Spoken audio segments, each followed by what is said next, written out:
ഞാനായിട്ട് അവരുടെ പേര് ഉച്ചരിക്കേണ്ട കാര്യമില്ല. കാരണം എൻ്റെ ഉദ്ദേശം എന്താണ്, അവരെ ജനത്തിൻ്റെ മുന്നേ മോശമായിട്ട് കാണിക്കുക എന്നുള്ളതല്ല ഇതിൻ്റെ ഉദ്ദേശം.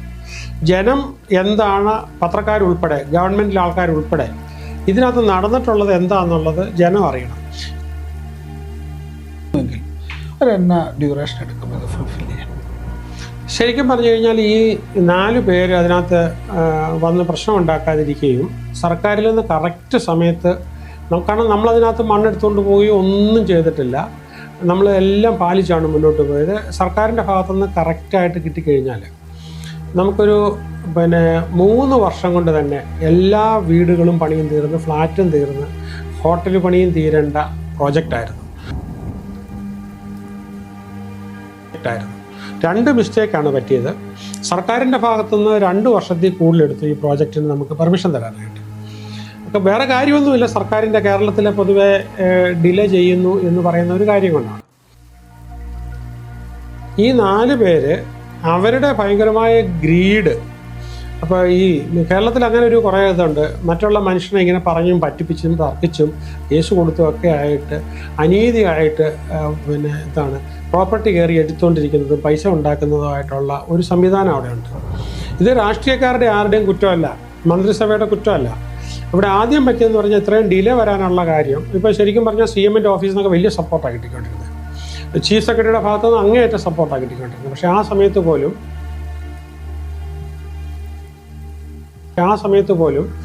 ഈ സോയിൽ ടെസ്റ്റ് ചെയ്യണം, ഇല്ലാത്ത മെഷീൻ വെച്ചിട്ട് സോയിൽ ടെസ്റ്റ് ചെയ്യണം എന്ന് ഭയങ്കരമായി നിർബന്ധം പിടിച്ച് ഒരു വിധത്തിലും തീരുമാനമെടുക്കാതെ അത് തരാതിരിക്കാൻ വേണ്ടിയിട്ട് മാക്സിമം PhDക്ക് റിസർച്ച് ചെയ്യുന്ന പോലെ റിസർച്ച് ചെയ്തുകൊണ്ടിരുന്ന ടൗൺ പ്ലാനിംഗ് ഡിപ്പാർട്ട്മെൻറ്റ് നമ്പർ 1.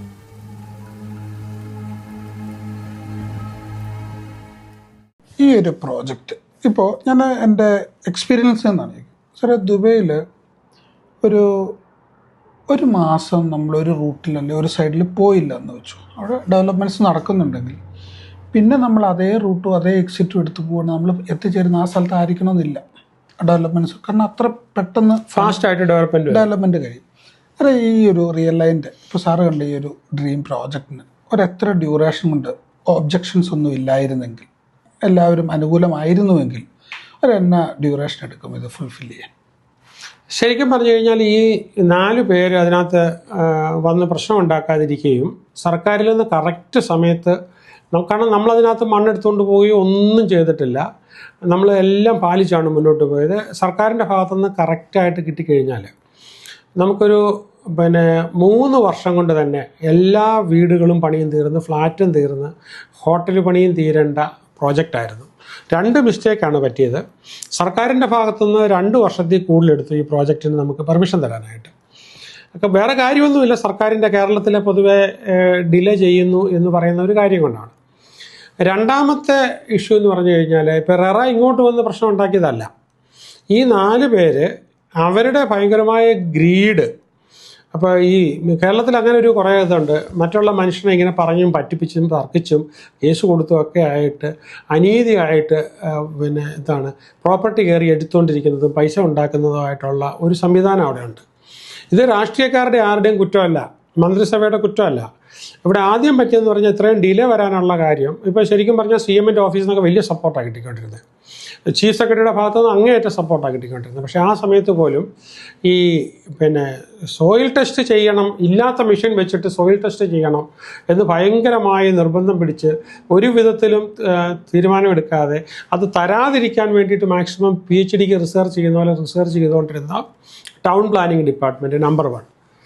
അതുപോലെ തന്നെ അത്രയും ഒരു ഓപ്പർച്യൂണിറ്റി കിട്ടിക്കഴിഞ്ഞപ്പോഴത്തേക്കും ഇതിനകത്ത് പണിയുന്നതിന് വേണ്ടി ഗ്രീഡ് മൂത്ത് അതിനെതിരെ കള്ളക്കേസുകൾ കൊടുക്കാനായിട്ട്, കാരണം ഈ റെറയിലാണെങ്കിലും പോയി തെറ്റിദ്ധരിപ്പിച്ചാൽ റെറയ്ക്ക് കേസെടുത്തേ പറ്റുള്ളൂ. പോലീസ് സ്റ്റേഷൻ്റെ മുന്നേ പോയി തെറ്റിദ്ധരിപ്പിക്കുകയോ കോടതിയുടെ മുന്നേ പോയി തെറ്റിദ്ധരിപ്പിക്കുകയോ പത്രക്കാരെടുത്ത് പോയി തെറ്റിദ്ധരിപ്പിക്കുകയോ ചെയ്യുവാണെങ്കിൽ തന്നിരിക്കുന്ന ആ ഡീറ്റെയിൽസ് വെച്ചിട്ട് അവർക്ക് വാർത്ത ഇടാനേ പറ്റുള്ളൂ. പക്ഷേ ഈ സത്യം നമുക്ക് മൂടി വെക്കാൻ പറ്റത്തില്ല. ഇപ്പോൾ സൂര്യൻ, ഇപ്പോൾ കാർമേഘങ്ങൾ കൊണ്ട് നമുക്ക് സൂര്യനെ കാണാൻ പറ്റാതിരുന്നില്ലെങ്കിലും കുറേ കഴിയുമ്പോൾ കാർമേഘം മാറിക്കഴിയുമ്പോഴത്തേക്കും വരുമല്ലോ. അപ്പോൾ തൽക്കാലത്തേക്ക് ഈ ഒരു പ്രശ്നം കൊണ്ട് ഇത് കാണാൻ പറ്റിയില്ലെങ്കിലും ഇത് മുഴുവൻ സത്യമായ കാര്യമല്ലേ. അപ്പോൾ കേരളത്തിലൊരു വളരെ ആംബീഷ്യസ് ആയിട്ടൊരു പ്രോജക്റ്റ് വന്നു, നമുക്കത് വിജയിച്ചിരുന്നെങ്കിൽ എല്ലാ ജില്ലയിലും, കാരണം എനിക്ക് 1.5 ലക്ഷത്തിലധികം സ്റ്റുഡൻസ് ഉണ്ട് കേരളത്തിൽ മൊത്തം, അപ്പോൾ എല്ലാ ജില്ലയിലും വളരെ അഫോർഡബിൾ റേറ്റിൽ ലക്ഷറി വില്ലാസ് നമ്മുടെ സ്റ്റുഡൻസിന് കിട്ടാവുന്ന രീതിയിൽ എല്ലാ ജില്ലയിലും പോലും ചെയ്യാൻ പറ്റുമായിരുന്നു. പക്ഷേ എന്താ പറ്റിയെന്ന് വെച്ച് കഴിഞ്ഞാൽ ഈ 4 പേര്, അപ്പോൾ അവിടെ ഈ പോലീസിൻ്റെ ഭാഗത്തുനിന്നും ഇങ്ങനെ കോടതിയിൽ നിന്ന് ഒരു ഉത്തരവ് കിട്ടിയിട്ട് ഏതാണ്ട് 4-5 മാസമായി. 4-5 മാസമായിട്ട് കോടതിയിൽ നിന്ന് ഉത്തരവ് കിട്ടിയിട്ട് പോലീസ് ഇങ്ങനെ ആലോചിച്ചുകൊണ്ടിരിക്കുകയാണ്. അവർ മുൻകൂർ ജാമ്യം എടുത്ത് അവർ വീണ്ടും പോയി കള്ള പരാതി കൊടുത്ത് മജിസ്ട്രേറ്റിൻ്റെ കോർട്ടിലെന്ന് പറഞ്ഞു കഴിഞ്ഞാൽ 10-60-70 കേസുകൾ ഒറ്റ ദിവസം നടന്നുകൊണ്ടിരിക്കും. അപ്പോൾ പ്രീവിയസ് കേസ് നടന്നിട്ടുണ്ടോ ഇല്ലയോ എന്നുള്ളത് മജിസ്ട്രേറ്റിന് അറിയാൻ പറ്റത്തില്ല, അവിടെ ആരും റെഫറൻസ് നോക്കില്ല. അപ്പോൾ ഇങ്ങനെ ഒരു കേസ്, നേരത്തെ കേസ് ഞങ്ങൾ പ്രതികളാണ്, അതിൻ്റെ കൗണ്ടറാണ് തരുന്നത്, ഹൈക്കോടതി കേസ് കൊടുത്തിട്ടുണ്ടായിരുന്നു, റെറ ട്രൈബ്യൂണലിൽ കേസ് കൊടുത്തിട്ടുണ്ടായിരുന്നു, എല്ലാം സത്യവാങ്മൂലം പറയേണ്ടതാണ്. പറയാതെ അവർ മറച്ചു വെച്ചുകൊണ്ട് ചെയ്തെന്ന് പറഞ്ഞാൽ നിയമപരമായിട്ട് നിലനിൽക്കത്തില്ലാത്ത കേസാണ് അവർ കൊടുത്തത്. അപ്പോൾ കോടതി അത് അന്വേഷിക്കാനായിട്ട് പറഞ്ഞ് ന്യായമായിട്ടും കോടതി വിടേണ്ടതാണ്. അപ്പോൾ FIRൻ്റെ കോപ്പി അവിടുന്ന് പോലീസ് സൈറ്റിൽ നിന്ന് ആരെഴുതി കഴിഞ്ഞാലും പോലീസ് അത് കിട്ടും. അതുകൊണ്ട് കൊടുത്ത് പത്രക്കാരെ തെറ്റിദ്ധരിപ്പിക്കുക എന്ന് പറഞ്ഞപ്പോൾ അപ്പോൾ ഇതിനെല്ലാം ഒരു കോൺസിക്വൻസുണ്ട്. നമ്മുടെ ഈ BNS, പുതിയ IPCക്ക് പകരം വന്നിരിക്കുന്ന BNS ആണല്ലോ. അപ്പോൾ BNSനകത്ത് 248 വകുപ്പ് അനുസരിച്ച് നമ്മൾ ഈ പോലീസിനെയും ജുഡീഷ്യറിയെയും മിസ്യൂസ് ചെയ്ത് കഴിഞ്ഞ് ഇങ്ങനെ ഇപ്പം ചെയ്തിരിക്കുന്ന പോലെ തന്നെ ഇപ്പം ചെയ്തെന്ന് പറഞ്ഞു കഴിഞ്ഞാൽ നേരത്തെ ഉള്ള കേസുകളൊന്നും കാണിക്കാതെ വളരെ ഫ്രഷായിട്ട് കോടതിയിൽ ശ്രദ്ധപ്പെടാതെ കൊണ്ടുവന്നൊരു പരാതി കൊടുത്ത് അത് പോലീസ് സ്റ്റേഷനിലേക്ക് ഫോർവേഡ് ചെയ്ത് കിട്ടി അപ്പം തന്നെ. അപ്പോൾ അവിടെ FIR ആയി കഴിഞ്ഞപ്പോഴത്തേക്ക് അത് നേരെ അതെടുത്തിട്ട് അങ്ങ് കേസാക്കുകയോ ചെയ്ത് എന്നിട്ട് അതിനെ കൊണ്ടുവന്ന് ന്യൂസ് ആക്കുകയോ ചെയ്ത്. അപ്പോൾ ഇങ്ങനെ ചെയ്ത് കഴിഞ്ഞാൽ ഇതിന് പരിണിത ഫലം ഇതിപ്പം എന്തായാലും ഇത് തീർന്നു പോകില്ല. വർഷങ്ങളെടുത്താലും എത്ര വർഷങ്ങൾ എടുത്താലും ഈ BNS 248 വകുപ്പ് അനുസരിച്ച് ഇവർ ചെയ്തിരിക്കുന്ന കാര്യമായ കുറ്റമാണ്. ആ കുറ്റത്തിന് അവർ ശിക്ഷിക്കപ്പെടും. പക്ഷേ ആ കാര്യമൊന്നും ഈ പത്രം വായിക്കുന്ന ആൾക്കാർ വായിക്കുന്നില്ലല്ലോ. വായിക്കുന്ന ആൾക്കാരെ സംബന്ധിച്ചിടത്തോളം ഈ ഒരു വലിയ നെഗറ്റീവ് ന്യൂസ്, വളരെ അറിയപ്പെടുന്ന ഒരു പ്രോജക്റ്റിനെ സംബന്ധിച്ചിടത്തും അറിയപ്പെടുന്ന ഒരു പരിശീലകനെ സംബന്ധിച്ചിടത്തോളം വളരെ അറിയപ്പെടുന്ന ഒരു ന്യൂസ് നെഗറ്റീവായിട്ട് വന്നു കഴിഞ്ഞപ്പോഴത്തേക്ക് അത് സ്വാഭാവികമായിട്ടും എപ്പോഴും മീഡിയയിൽ വരാം. അതാണ് ഇവിടെ സംഭവിച്ചിരിക്കുന്നത്. സാറേ, ഞാൻ ചോദിച്ചോട്ടെ, അപ്പോൾ ഈ പ്രോജക്റ്റ് ഡിലേ ആകാൻ ഒരു റീസണാണ്. എഗ്രീഡ്. സാറിൻ്റെ എനിക്ക് തന്നെ അറിയാം, സാറിൻ്റെ തന്നെ സ്റ്റുഡൻസ് പല ആൾക്കാർ 1000 കോടിക്ക് മേളിലും 1500 കോടിക്ക് മേളിലും ഒക്കെയുള്ള ക്ലബിലാണ്. ഇപ്പോൾ ഈ പറഞ്ഞ ഈ ഒരു 4 പേര്, ഇപ്പോൾ സാറിന് CM സപ്പോർട്ടാണ്, പോലീസിൻ്റെ ഭാഗത്തുനിന്നുണ്ട്, അവർ ഒരുവിധപ്പെട്ട ഗവൺമെൻറ് അതോറിറ്റീസ് എല്ലാം സാറിന് ഫേവറബിളായിട്ടും, കാരണം ജെന്യുവിൻലി എത്തിക്കലി കറക്റ്റായിട്ട് സപ്പോർട്ട് ചെയ്യുന്നു. അപ്പം ഇവർ ഈ പറയുന്ന സിസ്റ്റത്തിൻ്റെയൊക്കെ മുകളിലാണോ ഇവരുടെ ഇൻഫ്ലുവൻസ്? നല്ലൊരു ചോദ്യമാണ്. എന്താണെന്ന് ചോദിച്ചു കഴിഞ്ഞാൽ ഞാനവിടെ പറഞ്ഞു, അയാളുടെ ഒരു കോൺസ്റ്റിറ്റ്യൂഷണൽ അവകാശമാണ് അയാൾക്കൊരു പരാതി ഉണ്ടെങ്കിൽ ആ പരാതി കൊടുക്കുക എന്ന് പറഞ്ഞാൽ. പക്ഷേ ഇവിടെ എന്ത് ചെയ്തെന്ന് ചോദിച്ചു കഴിഞ്ഞാൽ കഴിഞ്ഞ ജൂലൈ 6 ജനറൽ ബോഡി നടന്നു. എന്ന് പറഞ്ഞാൽ മുഴുവൻ ട്രസ്റ്റിലെ അംഗങ്ങളും ഒന്നിച്ച് ചേർന്നുകൊണ്ട് ഡിമോറ ഹോട്ടലിൽ വെച്ചിട്ട് ജനറൽ ബോഡി നടന്നു. ഈ 4 പേരും അതിൽ നിന്ന് വിട്ടുനിന്നു, അവരതിനകത്ത് വന്നില്ല. അപ്പോൾ അതിനകത്ത് കാര്യങ്ങൾ മുഴുവൻ ഇവർ ചെയ്തുകൊണ്ടിരിക്കുന്ന 2 വശം എല്ലാം ചർച്ച ചെയ്ത് ഇവർ ഈ പ്രൊജക്റ്റിനെ തകർക്കുകയാണ്, നശിപ്പിക്കുകയാണ്, അവരെ പ്രൊജക്റ്റിൽ നിന്നും പുറത്താക്കണമെന്ന് ഏകകണ്ഠമായി പ്രമേയം പാസ്സായി. പ്രമേയം പാസ്സാക്കി നമുക്ക് പിറ്റേ ദിവസം എടുത്ത് പുറത്ത് കളയാൻ പറ്റില്ല. സ്വാഭാവിക നീതി കൊടുക്കുക എന്ന് പറയുന്നത് അതിന് ആദ്യം നോട്ടീസ് അയച്ച് ഹിയറിംഗ് നടത്താനായിട്ട് വെച്ചു, അവർ വന്നില്ല. സെക്കൻഡ് നോട്ടീസ്, മറ്റൊരു നോട്ടീസ് കൊടുത്തു, അതിന് വന്നില്ല. മൂന്നാമതായിട്ട് വീണ്ടും ഒരു നോട്ടീസ് കൊടുത്തു, അവരന്ന് ഹാജരായില്ല, ആരും വന്നില്ല. അപ്പോൾ അതുപോലെ തന്നെ ഈ നമ്മൾ കണക്കുകൾ മുഴുവനും ജനറൽ ബോഡിയിൽ പാസ്സായി ഓഡിറ്റ് ചെയ്ത കണക്കുകൾ അവിടെ ഓഫീസിൽ വെച്ചിരിക്കുകയാണ്. ആ സൈറ്റ് ഓഫീസിൽ തന്നെ ആർക്ക് വന്നാലും വർക്കിംഗ് അവേഴ്സിൽ മുഴുവൻ നോക്കാവുന്ന രീതിയിൽ ഉത്തരവുണ്ട്. എല്ലാ കാര്യങ്ങളും കൃത്യമായിട്ട് അതിനെ സമ്മപ്പ് ചെയ്ത ഓരോ ട്രാൻസാക്ഷനും, ഞാൻ പറഞ്ഞല്ലോ അവിടെ പൈസ വാങ്ങിച്ചേക്കുന്ന മുഴുവൻ അക്കൗണ്ടിൽ കൂടാണ്, സ്പെൻഡ് ചെയ്തേക്കുന്ന മുഴുവൻ അക്കൗണ്ടിൽ കൂടാണ്, അതിന് മുഴുവനും വൗച്ചറും, ഓരോന്നിനും വൗച്ചറും ഇൻവോയ്സും എല്ലാ ഈ ബില്ലും എല്ലാം വെച്ചുകൊണ്ടുള്ള ഇതാണ്. അപ്പം അത് പരിശോധിച്ച് അവർക്കൊരു ചാർട്ടേഡ് അക്കൗണ്ടിനെ കൊണ്ടുവന്ന് പരിശോധിച്ച്, പക്ഷേ ഇവർ വന്ന് പരിശോധിച്ചാൽ ഇവരുടെ കള്ളം പുറത്താകുമല്ലോ, അവർ പരിശോധിക്കാൻ വരില്ല. അവർ പരിശോധിക്കാൻ വരാതെ ഈ കോടതി കൊണ്ട് കേസ് കൊടുക്കുമ്പോഴത്തേക്ക് പ്രോജക്റ്റിനകത്ത് കള്ളമുണ്ടെന്ന് പറഞ്ഞുകൊണ്ടിരിക്കുക. അപ്പോൾ ഈ ഹൈക്കോടതിയെ തെറ്റിദ്ധരിപ്പിക്കാൻ അവർ ശ്രമിച്ചു, വിലപ്പോയില്ല. ററ ട്രൈബ്യൂണലിനെ തെറ്റിദ്ധരിപ്പിക്കാനായിട്ട് അവർ ശ്രമിച്ചു, അത് വിലപ്പോയില്ല. ററയെ തെറ്റിദ്ധരിപ്പിച്ച് കേസെടുക്കാനായിട്ട് അവർ ശ്രമിച്ചു, അത് വിജയിച്ചു. 1 കോടി രൂപ ഫൈൻ വരികയും ചെയ്തു. പിന്നീട് അത് ചെയ്തതെന്ന് വെച്ചാൽ അവർ ചെയ്ത കുറ്റങ്ങൾക്കെതിരെ നമ്മൾ കാലിക്കറ്റ് ചീഫ് ജുഡീഷ്യൽ മജിസ്ട്രേറ്റ് കേസെടുത്ത് അത് കഴിഞ്ഞ് അത് പോലീസ് FIR എടുത്ത് അവർ പോയി മുൻകൂർ ജാമ്യം എടുത്ത് നിൽക്കുമ്പം വീണ്ടും അവർ പിന്നെ എന്താണ് മജിസ്ട്രേറ്റിനെ വീണ്ടും തെറ്റിദ്ധരിപ്പിച്ച് പിന്നെ ഒരു കൗണ്ടർ കേസ് നമ്മളെ പ്രതിയാക്കിക്കൊണ്ട് എന്ന് പറഞ്ഞാൽ അവർ ഈ പ്രോപ്പർട്ടിയുടെ പൈസ അടച്ച ആ എമൗണ്ടൊക്കെ തട്ടിപ്പാണെന്ന് പറഞ്ഞുകൊണ്ട് കേസ് വന്നാൽ നോക്കിയല്ലേ പറ്റുള്ളൂ. അതിന് പോലീസ് സ്റ്റേഷനിലേക്ക് അന്വേഷിക്കാനായിട്ട് മാർക്ക് ചെയ്ത് വിട്ടപ്പം അതവിടെ FIR രജിസ്റ്റർ ചെയ്ത് കഴിഞ്ഞപ്പോഴത്തേക്കും ഡോക്ടർ PP വിജയനെതിരെ പിന്നെ തട്ടിപ്പിന് കേസെടുത്തു എന്ന് പറഞ്ഞാണ് തലക്കെട്ടിൽ എല്ലാ പത്രത്തിലും ന്യൂസ് വന്നത്. അപ്പോൾ അവിടെ അവർക്കെന്ന് പറഞ്ഞു കഴിഞ്ഞാൽ അവിടെ തെറ്റിദ്ധരിപ്പിക്കാൻ പറ്റി. സാറേ ഒരു കാര്യം, ഈ ന്യൂസ് പേപ്പറിൽ ഇപ്പോൾ ഒരു വന്നു, കാരണം സാറിനതൊരു വളരെ കൃത്യമായിട്ട് നമ്മുടെ ട്രാക്ക് റെക്കോർഡ് ഉള്ളതുകൊണ്ട് അതൊരിക്കൽ മറന്നേക്ക് വെളിയിൽ വരും. സാർ നേരത്തെ പറഞ്ഞ പോലെ സാറേ, അങ്ങനെ ഒരു ന്യൂസ് പേപ്പറിൽ അങ്ങനെ ഒരു ന്യൂസ് ഇവർക്ക് ഇൻഫ്ലുവൻസ് ചെയ്ത് കൊടുക്കുമ്പോൾ ആ ഒരു ന്യൂസ് പേപ്പറിൻ്റെ ക്രെഡിബിലിറ്റി വെച്ച് സാർ ഇത്രയും പല ഗവൺമെൻറ്റുകളെ പ്രതിനിധീകരിച്ച് രാജ്യത്തെ പ്രതിനിധീകരിച്ച് ഒക്കെ സാറ് പല രാജ്യങ്ങളിൽ പോവുകയും പല പ്രസ്ഥാനങ്ങൾക്ക് ട്രെയിനിങ്ങുകൾ കൊടുക്കുകയും ഒക്കെ ചെയ്തിട്ടുണ്ട്. അപ്പോൾ അതിൻ്റെ ഒരു ജെന്യുവിനിറ്റി എത്രത്തോളം സാറേ നമുക്ക്? അല്ല, ജെനുവിനിറ്റിയാണ് ഇപ്പം പറഞ്ഞുകൊണ്ടിരിക്കുന്നത്. ഇപ്പം പറഞ്ഞു ഈ പത്രക്കാരെ സംബന്ധിച്ചിടത്തോളം അയാൾക്ക് പോയി ഇതെല്ലാം ഇവർ ചെയ്യുന്ന പോലെ കംപ്ലീറ്റ്ലി പോയി അന്വേഷിച്ച് നോക്കാൻ പറ്റില്ല. അവരുടെ മുന്നേ കിട്ടുന്നത് ഒരു FIRൻ്റെ കോപ്പി കിട്ടി, അതുമായിട്ട് ബന്ധപ്പെട്ട് ഒരു റൈറ്റപ്പ് കൊടുത്തു. അപ്പോൾ അവിടെ പ്രോപ്പർട്ടി ഉണ്ട്, അപ്പോൾ FIR ഉണ്ട്, ഒന്നുമില്ലാതെ എടുക്കാൻ ചാൻസ് ഇല്ലല്ലോ. അപ്പോൾ സ്വാഭാവികമായിട്ടും പത്രക്കാർ തന്നെയല്ല ഒരു നെഗറ്റീവ് ന്യൂസ് പെട്ടെന്ന് പബ്ലിക് ഫിഗറായിട്ടുള്ള ആളെക്കുറിച്ച് എഴുതുവാണെങ്കിൽ പെട്ടെന്ന് ആൾക്കാർ ശ്രദ്ധിക്കും. അപ്പോൾ എല്ലാ മീഡിയയും അത് തന്നെയാണ് നോക്കുന്നത്. മീഡിയ ആണെങ്കിൽ ഇപ്പോൾ വന്നിരിക്കുന്ന ഒരുവിധം വെൽ നോൺ മീഡിയാസ് ആണെങ്കിലാണ് ഇത് വന്നിരിക്കുന്നത്. അവർ എന്ത് ഡേറ്റയെ ബേസ് ചെയ്താണ് ഇത് കൊടുത്തിരിക്കുന്നത്? അങ്ങനെ ഒരു ഉത്തരവാദിത്വമൊന്നും പത്രങ്ങൾക്കില്ല. ശരിക്കും പറഞ്ഞു കഴിഞ്ഞാൽ ഇന്ത്യയുടെ നിയമത്തിൽ നമുക്ക് ഈ പത്രത്തിന് വേണ്ടിയിട്ട് മാത്രം, പ്രസ്സിന് വേണ്ടി മാത്രം ഒരു റൈറ്റ് ഇല്ല. ഒരു സിറ്റിസൻ്റെ പത്രാധിപരുടെ റൈറ്റ് മാത്രമേ പത്രത്തിനുള്ളൂ. ഇപ്പം ഞാനിപ്പോൾ പറഞ്ഞുകൊണ്ടിരിക്കുന്ന കാര്യത്തിൽ അപ്പോൾ എനിക്ക് വേണമെങ്കിൽ അവരുടെയൊക്കെ പേരുകൾ പറയാമായിരുന്നല്ലോ, എല്ലാവരുടെയും പേരുകൾ പറയാമായിരുന്നല്ലോ. പക്ഷേ എൻ്റെ ഈ ഒരു നിങ്ങളുമായിട്ടൊരു ഇൻ്റർവ്യൂവിൻ്റെ ലക്ഷ്യം അവരുടെ അഭിമാനം എടുത്ത് കളയുക എന്നുള്ളതല്ല. അപ്പോൾ ഇതിനകത്ത് FIRൻ്റെ കോപ്പി നിങ്ങൾക്ക് വേണേൽ കാണാം, അതിനകത്ത് അവരുടെ പേരുണ്ട്, അത് വേണേൽ നിങ്ങൾക്ക് വായിച്ചെടുക്കണോ വേണ്ടോ എന്നുള്ളത് അത് ഞാൻ ഹൈലൈറ്റ് ചെയ്ത് അല്ല, അത് നിങ്ങളുടെ കാര്യമാണ്. പക്ഷേ ഞാനായിട്ട് അവരുടെ പേര് ഉച്ചരിക്കേണ്ട കാര്യമില്ല. കാരണം എൻ്റെ ഉദ്ദേശം എന്താണ്, അവരെ ജനത്തിൻ്റെ മുന്നേ മോശമായിട്ട് കാണിക്കുക എന്നുള്ളതല്ല ഇതിൻ്റെ ഉദ്ദേശം. ജനം എന്താണ്, പത്രക്കാരുൾപ്പെടെ ഗവൺമെൻറ്റിലെ ആൾക്കാരുൾപ്പെടെ ഇതിനകത്ത് നടന്നിട്ടുള്ളത് എന്താണെന്നുള്ളത് ജനം അറിയണം. ഇതിനകത്തെന്ന് പറഞ്ഞു കഴിഞ്ഞാൽ ഈ കണക്കുകൾ ഇപ്പോഴും ഈ പറഞ്ഞ വർക്കിംഗ് അവേഴ്സിൽ മുഴുവനും കാലിക്കറ്റ് പ്രോപ്പർട്ടിക്കകത്ത് 2 ഓഫീസുണ്ട്.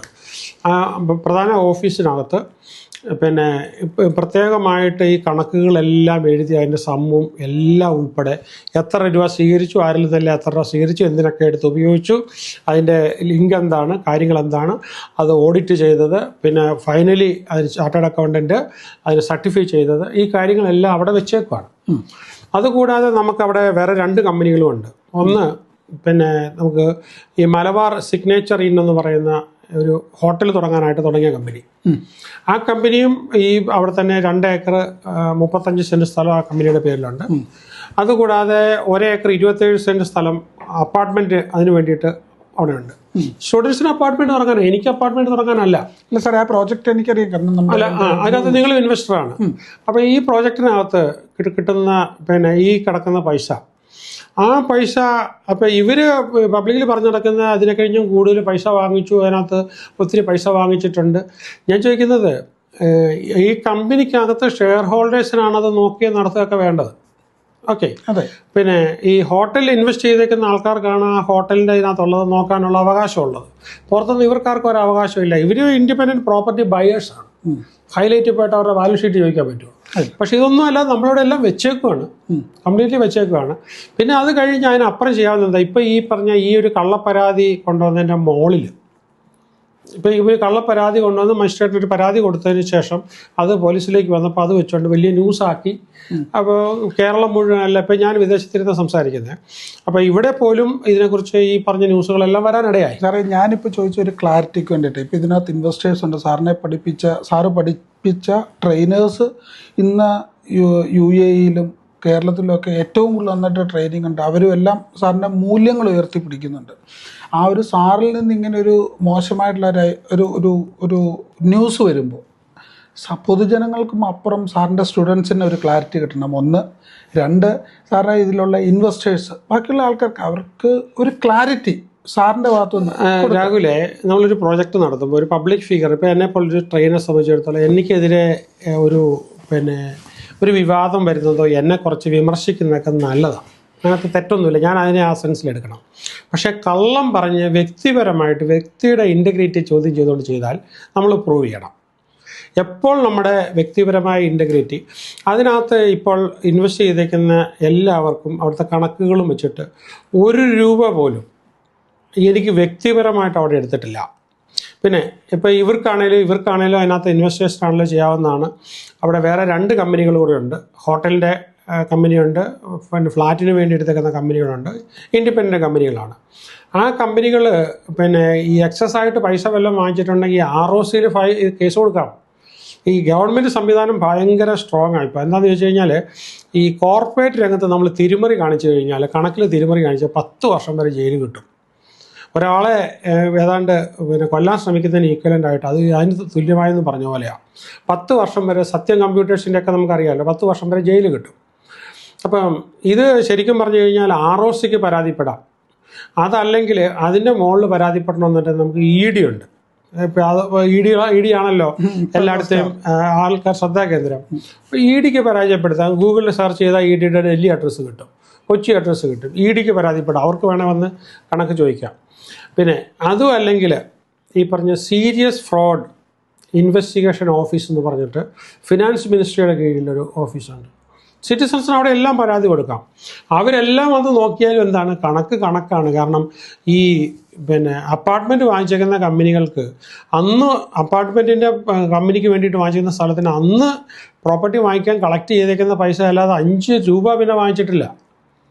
അതുപോലെ തന്നെ ഹോട്ടലിന് വേണ്ടി വാങ്ങിച്ചേക്കുന്ന അതിന് വേണ്ടിയിട്ട് ലാൻഡ് അക്വയർ ചെയ്തതല്ലാതെ അവിടെ പിന്നെ ട്രാൻസാക്ഷൻ ഇല്ലല്ലോ. പിന്നെ ഇതിനകത്ത് മാത്രമാണ് അതാ ട്രസ്റ്റിൻ്റെ ഗവേണിംഗ് ബോഡിയുടെ നേതൃത്വത്തിൽ അവർ നോക്കി നടത്തിക്കൊണ്ട് കൃത്യമായി ചാർട്ടേഡ് അക്കൗണ്ടൻറ്റിൻ്റെയും ലോയറിൻ്റെയും കമ്പനി സെക്രട്ടറിയുടെയൊക്കെ പ്രൊഫഷണൽ സ്കില്ലുകളൊക്കെ ഉപയോഗിച്ചുകൊണ്ട് ട്രാൻസ്പെറൻ്റ് ആയിട്ട് അക്കൗണ്ടിൽ കൂടെ മാത്രം ചെയ്തുകൊണ്ടിരിക്കുന്ന. എനിക്ക് തോന്നുന്നത് ഇവരുടെ പ്രശ്നമെന്ന് പറഞ്ഞു കഴിഞ്ഞാൽ, ഈ നമ്മളുടെ ഉള്ളിലുള്ള ഇപ്പം ഭാര്യ നല്ലവളാണ്, ഭർത്താവ് മഹാകള്ളനും ഇമ്മോറലും ആണെങ്കിൽ ഇവിടെ സംഭവിക്കുന്നത് പറഞ്ഞാൽ ഈ നല്ലവളായ ഭാര്യനെ ഭർത്താവ് എപ്പോഴും സംശയിച്ചുകൊണ്ടിരിക്കും. കാരണം എന്താണെന്നറിയോ, ഇയാളുടെ ഈ ഭർത്താവിൻ്റെ മനസ്സിൻ്റെ പ്രൊജക്ഷൻ എപ്പോഴും ഭാര്യയിൽ കാണുകയാണ്. ഓക്കെ, എന്നെ സംബന്ധിച്ചിടത്തോളം എനിക്ക് ആവശ്യത്തിന് സ്വത്ത് വേറെ ഉള്ളതാണ്. ഞാൻ ഉണ്ടാക്കുന്നത് ഞാൻ അതിൻ്റെ ഒരു മൂല പോലും കൺസ്യൂം ചെയ്യുന്നില്ല. ചിലവ് വളരെ കുറഞ്ഞൊരു സാധാരണ വീട്ടിൽ നിന്ന് വന്ന വളരെ ഏറ്റവും എന്ന് പറഞ്ഞാൽ സമൂഹത്തിൻ്റെ ഏറ്റവും അടിത്തട്ടിൽ നിന്ന് വന്നിട്ടുള്ള ഒരു സാധാരണപ്പെട്ട ഒരു കർഷകൻ്റെ മകനാണ്. അപ്പോൾ എനിക്ക് വലിയ ചിലവുകളൊന്നും ഞാൻ നോക്കിയിട്ട് എനിക്ക് വലിയ ചിലവുകളൊന്നുമില്ല, ചിലവാക്കാനുമില്ല. പക്ഷേ എനിക്ക് ആവശ്യത്തിന് സ്വത്തുണ്ട്. ഇതിൽ നിന്ന് എൻ്റെ ശിഷ്യരുടെ പൈസ എടുത്തുകൊണ്ട് പോയി ചിലവാക്കേണ്ട കാര്യമില്ല. അത് വളരെ കൃത്യമായിട്ട് വളരെ ട്രാൻസ്പെറൻ്റ് ആയിട്ട് അവിടെ ചെയ്തു വച്ചിട്ടുണ്ട്.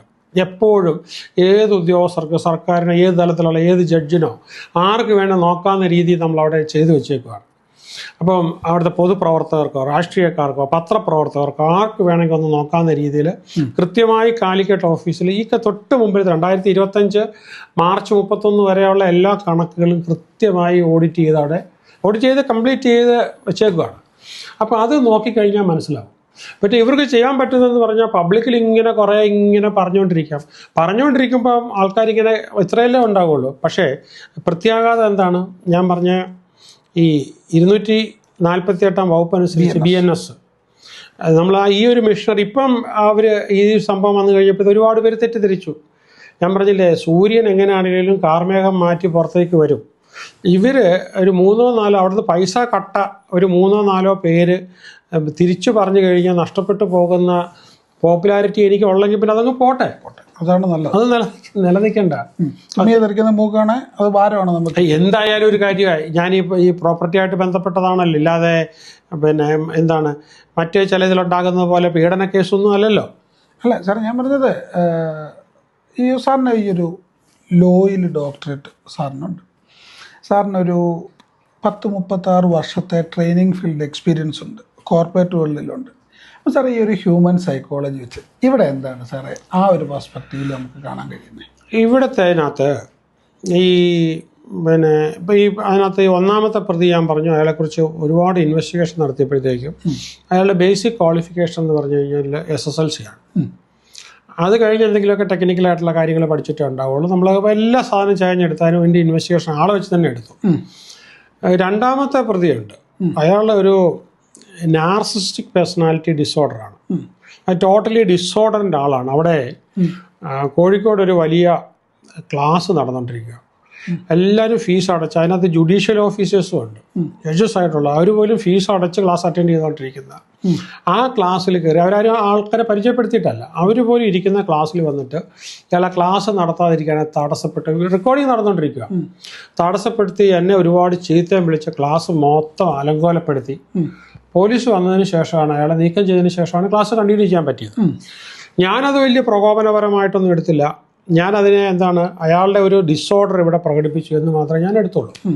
ഞാൻ അത് കഴിഞ്ഞ് അയാളെ അന്വേഷിച്ചപ്പോഴത്തേക്കാണ് മനസ്സിലാകുന്നത് ഇയാൾ ഇതേ പ്രവൃത്തിയാണ് ഇയാളുടെ മദറിനെതിരെ പോലും ഇയാൾ അവിടെ കുന്നമംഗലം കോടതിയിൽ കേസ് നടത്തിക്കൊണ്ടിരിക്കുന്നത്. അമ്മയ്ക്കെതിരെ?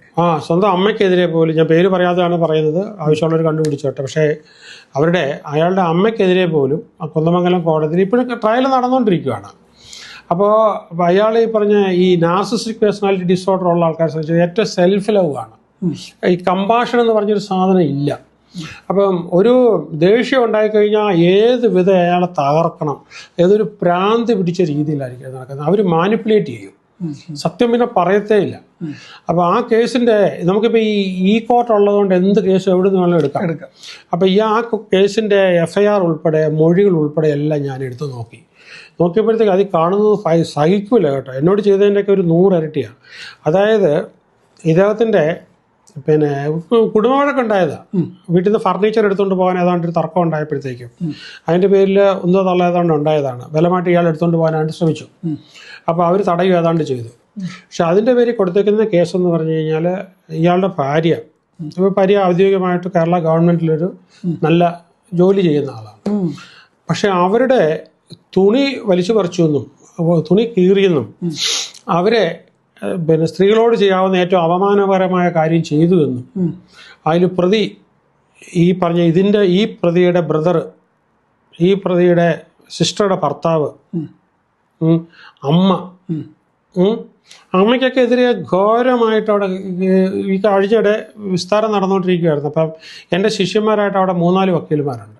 അപ്പോൾ അവരത് നടക്കുമ്പോൾ എന്നെ വിളിച്ച് പറയാറുണ്ട് ഇന്ന പോലെയാണ്. അപ്പോൾ പലപ്പോഴും ആ വോയിസ്, അവിടെ വിസ്താരം നടക്കുന്ന വോയിസ് എനിക്ക് ഫോർവേഡ് ചെയ്ത് കിട്ടാറുണ്ട് കോടതി നടക്കുന്നത്. എന്ത് കഷ്ടമാണെന്ന് വെക്കണം. അപ്പോൾ ഒരു കുടുംബ വഴക്ക് അങ്ങനെ ഒരാളാണ്. പിന്നെ അത് കഴിഞ്ഞ് അയാൾക്ക് ജോലി കൊടുത്ത ആൾ അയാൾ അറിയാതെ അതേ വർക്ക് എടുത്ത് ഇയാളുടെ സ്വന്തമായിട്ട് കമ്പനി ഉണ്ടാക്കി ആ കമ്പനിയെ കൊണ്ട് വർക്ക് ചെയ്യിച്ചുകൊണ്ടിരുന്നു. അത് അയാൾ അറിയുന്നില്ല. ഒരു നല്ല മനുഷ്യൻ, ഒരു പാവ മനുഷ്യൻ. അപ്പം കോൾ ഇന്ത്യയിൽ നിന്ന് റിട്ടയർ ചെയ്തിട്ട് അയാൾ സീനിയർ ലെവലിൽ റിട്ടയർ ചെയ്ത് അയാളുടെ റിട്ടയർമെൻറ്റ് മണിയൊക്കെ വെച്ചൊരു ഇൻറ്റീരിയർ ഡെക്കറേഷൻ സ്ഥാപനം നടത്തിയതാണ്. അപ്പം അതിനകത്ത് ജോലിക്ക് വന്നിട്ട് അതിന് ഡയറക്ടറായ പണി ഒത്തിരി ഉണ്ടാക്കാമെന്നൊക്കെ പറഞ്ഞ് അയാളെ സ്വാധീനിച്ച് അവിടെ ഡയറക്ടറൊക്കെ ആയി അഡീഷണൽ ആയിട്ടൊരു കമ്പനി ഇവൻ രഹസ്യമായിട്ടുണ്ടാക്കിയിട്ട് ആ കമ്പനിക്കകത്തോടെ ഈ വർക്കെല്ലാം ചെയ്യിച്ച് അയാൾ വഞ്ചന കുറ്റത്തിന് കേസ് കൊടുത്തിട്ടുണ്ട്. സാർ, ഈ ട്രാക്ക് റെക്കോർഡുകളൊക്കെ നമ്മുടെ കോടതി ശിക്ഷിച്ച ആളാന്നേ. ഓൾറെഡി ഇയാളെ കോടതി ശിക്ഷിച്ചിട്ട് അപ്പീലിൽ നിൽക്കുക. ഹൈക്കോടതിയിൽ ഇപ്പോൾ പോയി അപ്പീലിൽ നിൽക്കുന്ന കേസാണ്. അല്ല, അതൊക്കെ അതിൻ്റെ വാദികളുടെ വശമാണ്. നമ്മളത് നോക്കേണ്ട കാര്യമല്ല. അപ്പോൾ ഇവിടുത്തെ നമ്മളുടെ ചർച്ചയുടെ ഒരു സംഭവം എന്ന് പറഞ്ഞു കഴിഞ്ഞാൽ ഇങ്ങനെയുള്ള ആൾക്കാർ ഇപ്പം നമുക്ക് ശരിക്കും പറഞ്ഞാൽ തുറന്നു നോക്കാൻ പറ്റുമോ? ഇല്ല സാർ. ഈ ഹ്യൂമൻ സൈക്കോളജി വെച്ച് ഇപ്പോൾ പറഞ്ഞപ്പോൾ 2 പേര് ഇതാണ്. ഈ ബാക്കി 2 പേര് ഇവരുടെ ഇൻഫ്ലുവൻസിലാണോ ഇതിൽ വരുന്നത്? അല്ല, ഈ പറഞ്ഞ ആളിനെ കുറിച്ച് തന്നെ പറയാം. ഇയാൾ ഈ പ്രോപ്പർട്ടി നമ്മൾ അഡ്വാൻസ് എല്ലാം കൊടുത്ത് സബ് ഡിവൈഡ് ചെയ്ത് കൊടുത്തുകൊണ്ടിരിക്കുന്ന സമയത്ത് ഇയാൾ പെട്ടെന്ന് ക്ലാസ്സിൽ വരണമെന്ന് പറഞ്ഞ് ഭയങ്കര താല്പര്യപ്പെട്ട് 5 വർഷം നടക്കുന്ന ക്ലാസ്സിന് ഒന്നിച്ച് ഫീസ് 5 ലക്ഷം രൂപ അങ്ങ് അടച്ചു. എന്ന് വിദേശത്തുള്ള ക്ലാസ്സും എല്ലാം ഇയാൾ വന്ന് അറ്റൻഡ് ചെയ്തു. ആ കാലഘട്ടത്തിൽ കിട്ടിയ 5 സ്റ്റാർ ഹോട്ടലിൽ താമസിച്ചുള്ളതും ദുബൈയിൽ വെച്ചുള്ള ക്ലാസ്സും എല്ലാം വന്ന് അറ്റൻഡ് ചെയ്ത് കഴിഞ്ഞിട്ട് ഇയാൾക്ക് ഇയാൾക്കൊരു പ്രോപ്പർട്ടി, ഇയാൾക്ക് 2 പ്രോപ്പർട്ടി, ഇയാളുടെ ഭാര്യയുടെ പേരിലൊരു പ്രോപ്പർട്ടി, അങ്ങനെ 3 പ്രോപ്പർട്ടി പകുതിയിൽ താഴെ വിലയ്ക്ക് എഴുതി കിട്ടി ആധാരം ചെയ്ത് കിട്ടിക്കഴിഞ്ഞപ്പോൾ ഇയാൾ പെട്ടെന്ന് എൻ്റെ ക്ലാസ് ഇഷ്ടപ്പെട്ടില്ല, അതുകൊണ്ട് ഇയാൾ അടച്ച പൈസ മുഴുവൻ റീഫണ്ട് ചെയ്യണം എന്നാവശ്യപ്പെട്ടുകൊണ്ട് ഇയാൾ മെയിൽ അയച്ചു. മെയിൽ അയച്ച് അത് സമയത്ത് കിട്ടിയില്ല എന്നും പറഞ്ഞ് വഴക്കുണ്ടാക്കി ഭയങ്കരമായിട്ട് വയലൻ്റായി, പ്രശ്നമായി. നമ്മുടെ സ്റ്റാഫുകൾക്ക് ഇരിക്കപ്പുറത്തി ഇല്ലാതെ വന്ന് അപ്പോൾ ഇയാൾ അറ്റൻഡ് ചെയ്ത ക്ലാസ്സുകൾ ഒഴിച്ച് ബാക്കി ക്ലാസ്സിൻ്റെ പൈസ മുഴുവൻ റീഫണ്ട് ചെയ്തു. അപ്പോൾ റീഫണ്ട് ചെയ്തതോടുകൂടി ആ പ്രോപ്പർട്ടിക്ക് അയാൾ എലിജിബിൾ അല്ലാതായി. വഞ്ചന നടത്തിയല്ല അയാൾ പ്രോപ്പർട്ടി കൈക്കലാക്കിയതും. അത് കഴിഞ്ഞ് സ്റ്റുഡൻഷിപ്പ് അയാൾ ലാഭത്തിന് വേണ്ടി ക്യാൻസൽ ചെയ്തു. അത് കഴിഞ്ഞ് ഈ പറഞ്ഞതുപോലെ ഈ മുഴുവൻ കള്ളക്കേസ് കൊടുത്തു നടക്കുന്ന ഒരാൾ, അയാൾക്കൊരു പ്രകോപനം ഉണ്ടായിക്കഴിഞ്ഞാൽ ഏതൊക്കെ അറ്റം വരെ പോയാലും ഒരു കാര്യമേ ഉള്ളൂ. ഈ നിയമത്തിൻ്റെ വർക്ക് ചെയ്യുന്ന ഒരു രീതി എന്ന് പറഞ്ഞു കഴിഞ്ഞാൽ, നമ്മൾ ന്യായമായിട്ടുള്ള ഏത് കേസ് കൊടുത്താലും ഒരു പെൺകുട്ടീനെ ഇപ്പോൾ കേരളത്തിൽ വളരെ നീചമായിട്ട് ഈ പറഞ്ഞ ഒരുവിധം അന്തസ്സുള്ളവരെല്ലാം സ്ത്രീകൾക്ക് ബഹുമാനം കൊടുക്കും. ഇപ്പോൾ സ്ത്രീകളെ അധിക്ഷേപിക്കുന്ന ആൾക്കാരും മിസ്യൂസ് ചെയ്യുന്ന ആൾക്കാരും അവരും ജയിലിൽ പോകും ചിലപ്പോൾ. പക്ഷേ 2 വർഷം 3 വർഷം എടുക്കും. ഇനി അഥവാ ഏതെങ്കിലും ഒരു കേസ് ടെക്നിക്കൽ റീസണിൽ അവർ ഊരിപ്പോയി കഴിഞ്ഞാൽ ശരി, മറ്റൊരു കേസിൽ അവരകത്താവും. ഇപ്പോൾ നമ്മൾ നോക്കിക്കുക, വലിയ കോടീശ്വരന്മാരായിട്ടുള്ള എത്രയോ പേര് ഇപ്പോൾ അകത്ത് കിടക്കുക.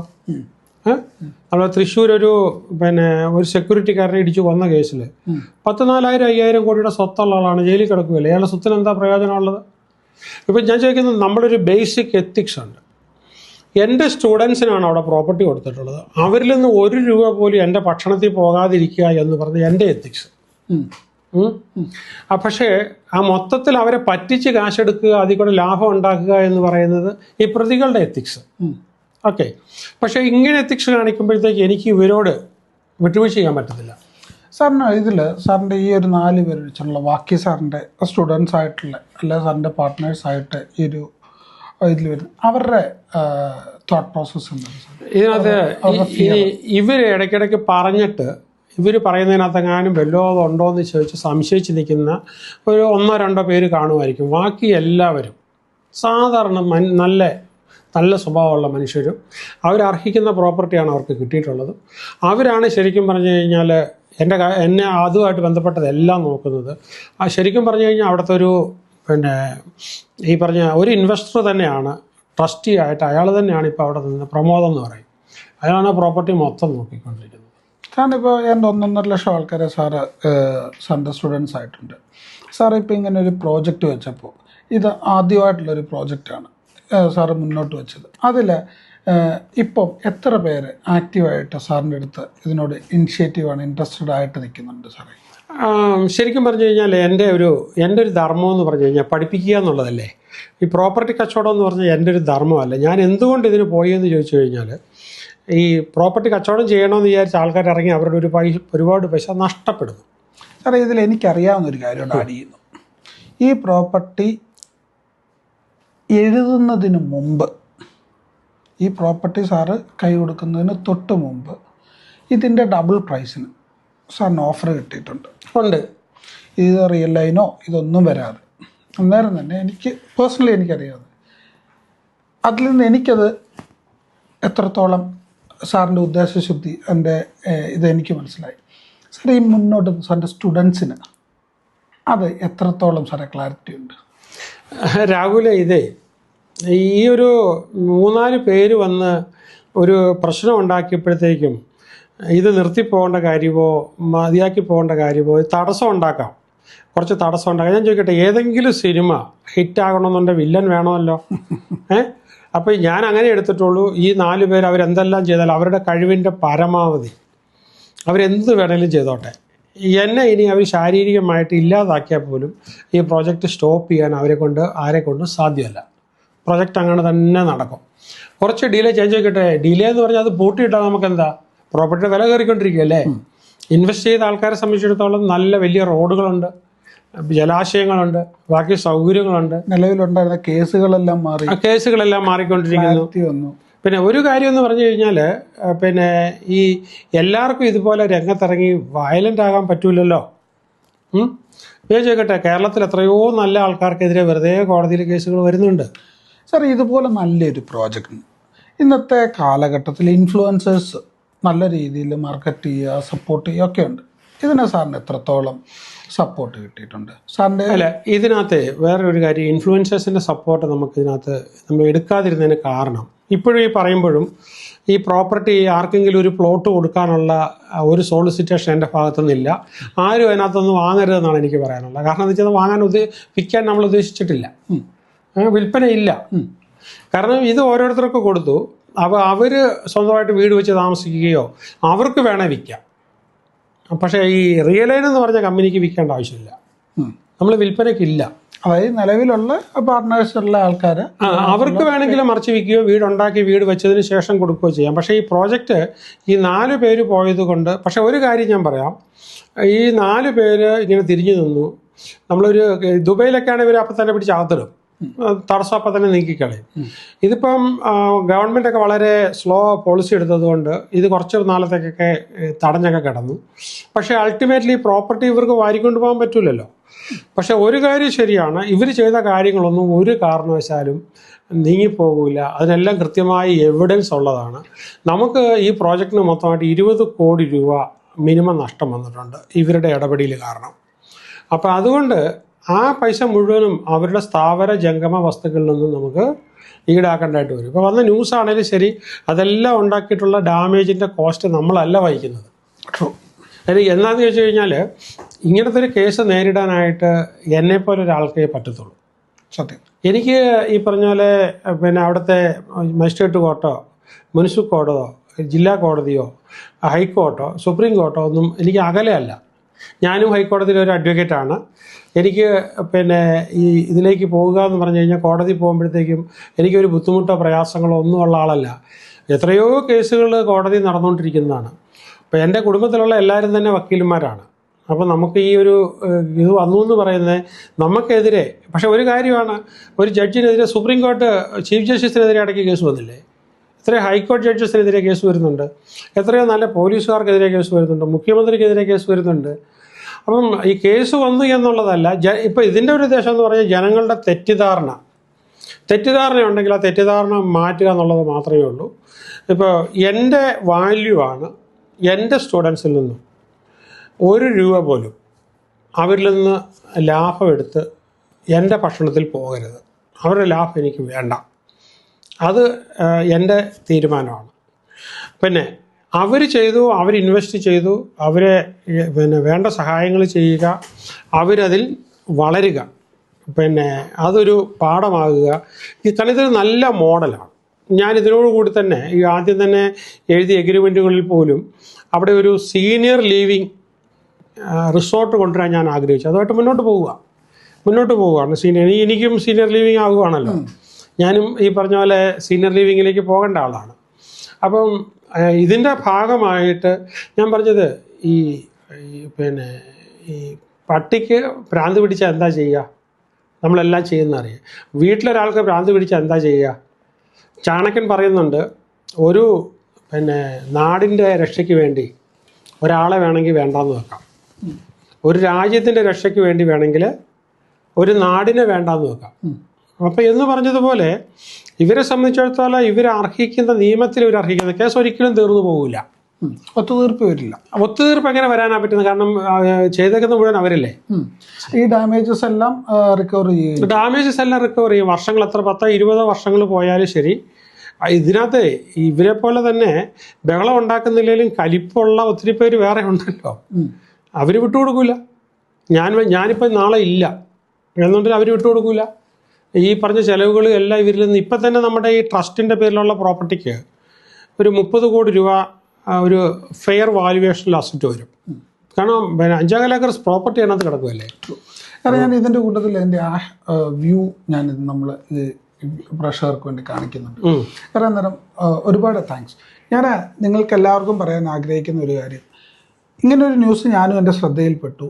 ഈ ശ്രദ്ധയിൽപ്പെട്ട സമയത്ത് ഇതിൻ്റെ A to Z കാര്യങ്ങൾ ഞാൻ വളരെ ശ്രദ്ധയോടുകൂടി വളരെ ഇഷ്ടത്തോടുകൂടി സാർ ഒരു സ്വപ്ന പദ്ധതി നടപ്പാക്കുന്നത് കൊണ്ട് ഞാനും സാറിൻ്റെ കൂട്ടത്തിൽ ഭാഗവാക്കായി മുന്നോട്ട് പോയിക്കൊണ്ടിരുന്നപ്പോൾ ഇങ്ങനൊരു ന്യൂസ് കണ്ടപ്പോൾ എന്നെ അത് വലുതായിട്ടൊന്നും എന്താ പറയുക ചിന്തിപ്പിച്ചിട്ടൊന്നുമില്ല. കാരണം ഒരു വലിയ പ്രോജക്റ്റുകൾ എടുത്ത് നടത്തുമ്പോൾ എന്തു വലിയ പദ്ധതിയിലും ഇങ്ങനെ ഓരോ സംഭവങ്ങൾ നടത്താം എന്നതിൻ്റെ ഒരു ഭാഗമായിട്ടേ കരുതിയിട്ടുള്ളൂ. അത് മുഖേനയാണ് ഞാൻ സാറുമായിട്ട് ഇതിനെക്കുറിച്ച് ഡിസ്കസ് ചെയ്യും. അപ്പോൾ സാറിന് എന്തിനാ ഇതാരെയാണ് ബോധിപ്പിക്കേണ്ടത്, ഇതിൻ്റെ ക്ലാരിറ്റി വന്നോളും എന്ന് പറയും. അപ്പോൾ ഞാൻ പറഞ്ഞത് ആരെയും ബോധിപ്പിക്കാനല്ല, നമ്മൾ എന്താണ് എന്നുള്ളത് 100 പേരോടും അല്ലെ 100 പാർട്ട്നേഴ്സിനോടും സാറ് വളരെ കൃത്യമായിട്ട് സൂം മീറ്റിങ്ങുകളിൽ സംസാരിക്കുന്നതാണ്. ചെയ്യാതെ ഒരു വീഡിയോയിലൂടെ വളരെ ഓപ്പണായിട്ട് സംസാരിക്കുക, അതിനൊരു പ്ലാറ്റ്ഫോം ചെയ്യുക എന്നാണ് ഉദ്ദേശിച്ചത്. നിങ്ങൾക്ക് എല്ലാവർക്കും അറിയാൻ വേണ്ടിയിട്ട് ഞങ്ങൾ ഇങ്ങനൊരു ചോദ്യോത്തരത്തിലൂടെ നിങ്ങളിലേക്ക് എത്തിച്ചു. ഇനിയും സാറ് കണ്ട സ്വപ്നം എങ്ങനെയാണ് ആ ഒരു പ്രോജക്റ്റ് വരുന്നതെന്നും ഏതെല്ലാം രാജ്യങ്ങളിൽ നിന്ന് കണ്ട അറിവുകളും വിസ്ഡങ്ങളുമാണ് അവിടെ ചെയ്യാനിരിക്കുന്നതെന്ന് ഞാൻ വരുന്ന വീഡിയോയിലൂടെ നിങ്ങളിലേക്ക് എത്തിക്കാം. Thank you. Thank you.